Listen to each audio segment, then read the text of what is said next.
Yeah, I definitely need a haircut. I think I've gotten like at least 3 to 4 texts. People just straight up telling me to cut my hair. It's gotten to the point where people in the hallways randomly run up to me, take their fingers, jam it through my hair, and just straight up run it through. It hurts. My hair is in knots, so it's painful. Quit it. You know who you are. Anyways, I'm in Hawaii. I got the shirt and all. It's already past midnight, but you gotta remember I'm in the middle of the Pacific, so I am 5 hours behind Atlanta, so it's like 5 a.m. where I'm from. And I'm jet lagged and I haven't slept. I have way more energy than I really should. We'll see how long that lasts. So anyways, Metro's album just dropped. Insane. I haven't really enjoyed rap music in a hot minute, but the day that this album dropped, oh my god. My friend was driving me to school that morning. We were just losing our minds in the car. It was nuts. We drove safe though. My mom is definitely panicking right now. So today I'm going to be breaking down a beat I made that was inspired by the Metro Boomin album. Heroes and Villains, nuts. But before we get into that, recently I started making my own songs. Here's a snippet. Is it too soon to say we're through? You know what I've said. Make sure you show some love to the TikToks. So before we get started, here is a preview of the final beat. Rishi?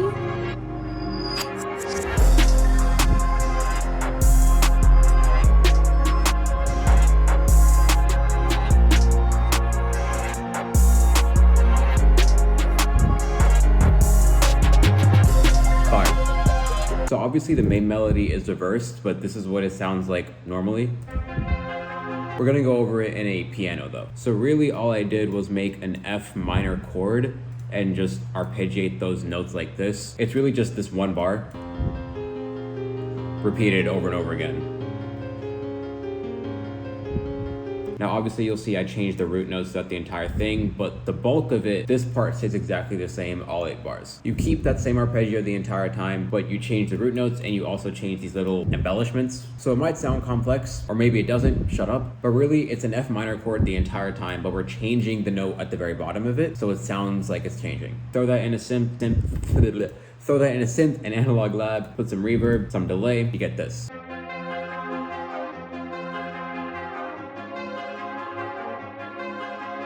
So next we have this little counter bell. It's not complicated at all. I'm just gonna play it.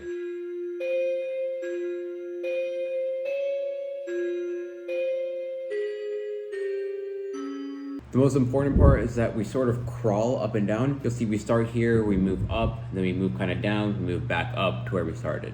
Honestly, I'm overanalyzing it. No thought went into this at all. Then I went and threw some pancake on it so it bounces between your ears. So anyways, this next part is here. So this next part is one of the only melodies that didn't get reversed. It's just the same arp and a bell.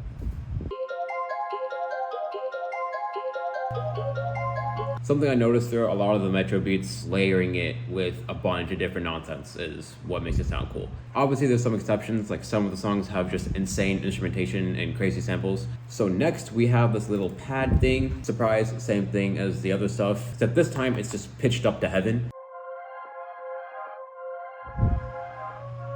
That's tough. You can barely hear this that much, it just fills up that tiny bit of space in the EQ. Then I added a piano. This is actually something I've done in a lot of my beats where the synths, the bells, the plucks and whatever, they're all in the higher frequencies, but other than the sub and the 808, there's not much in the lows. Now I don't really like that, so what I did is I took the root notes from the main arpeggio, put them in a piano and just pitched it down.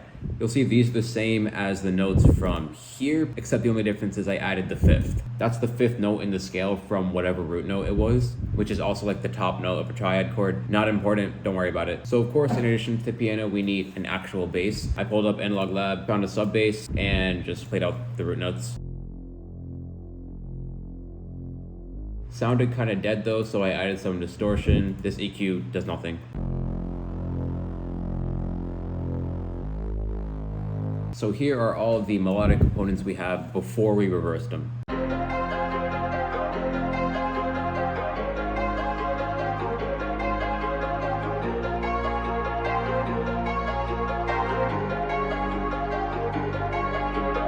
So I didn't just render the audio and reverse it, I actually did something slightly different. For this main synth right here, I actually reversed the MIDI and then reversed the audio. That way the audio would reverse in the right order, if that makes sense. So usually when you reverse audio, you reverse the order in which the audio plays. Like no, obviously that's how it works. But what I did was I reversed the notes themselves and then reversed the audio. So that way you're not reversing the order of the notes from what you intend it to be.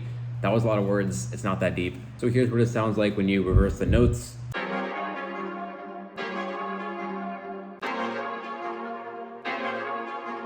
Sounds stupid, right? But if you click Alt-Y, you're back to your original. So once you render that out and reverse it, you get stuck with this.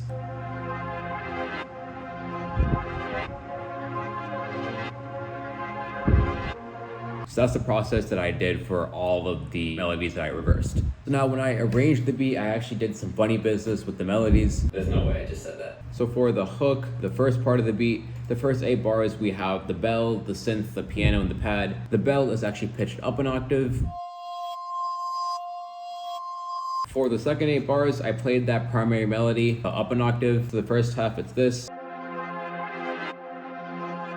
And the second half, it's this. We also add in the little bell pluck. And then again, we have the piano and the pad.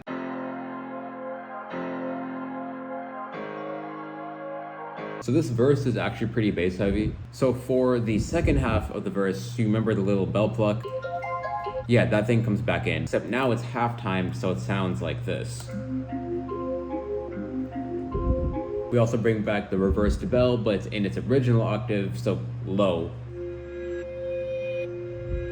Then we have the bridge, which is the same thing as the intro. It's that reversed bell, the main synth, and then sub. Then it just all repeats again, except for the outro.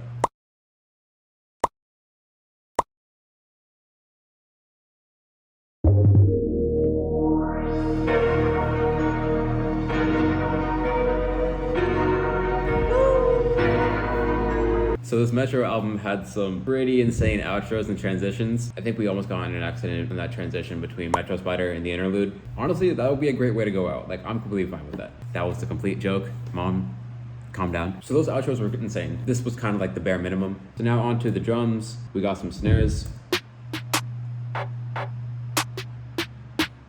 Some open hats.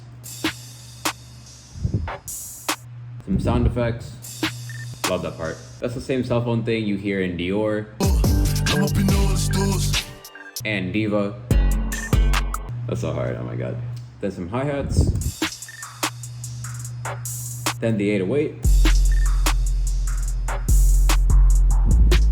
Then we have a kick in rim. I don't know why the rim's there, it's completely useless.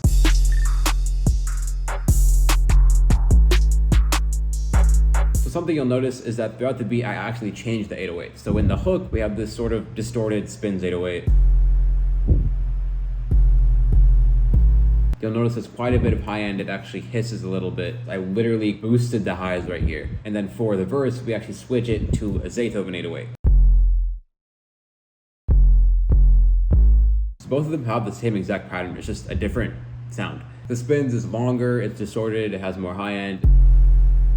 The Zay is a lot shorter, and it barely has any high end at all. It's a lot stronger in the lows, which is good for the verses, which, like I said before, is actually pretty bass heavy. So then we got some other stuff. We have some effects for transitions and stuff. This is just a clap and the hi-hats reversed. So normally it would sound like this. Okay, reverse. It hits every time. So yeah, that's the whole beat. I hope you learned something, or at least were very entertained. Make sure you like, comment, share, all the jazz you gotta do for the algorithm. Again, I am dropping my own music soon. I'm super hyped. I think that's about it. So I'll see you on the next one. I lied. Here's some footage from Hawaii. We in Hawaii. There's a bed. There's a door.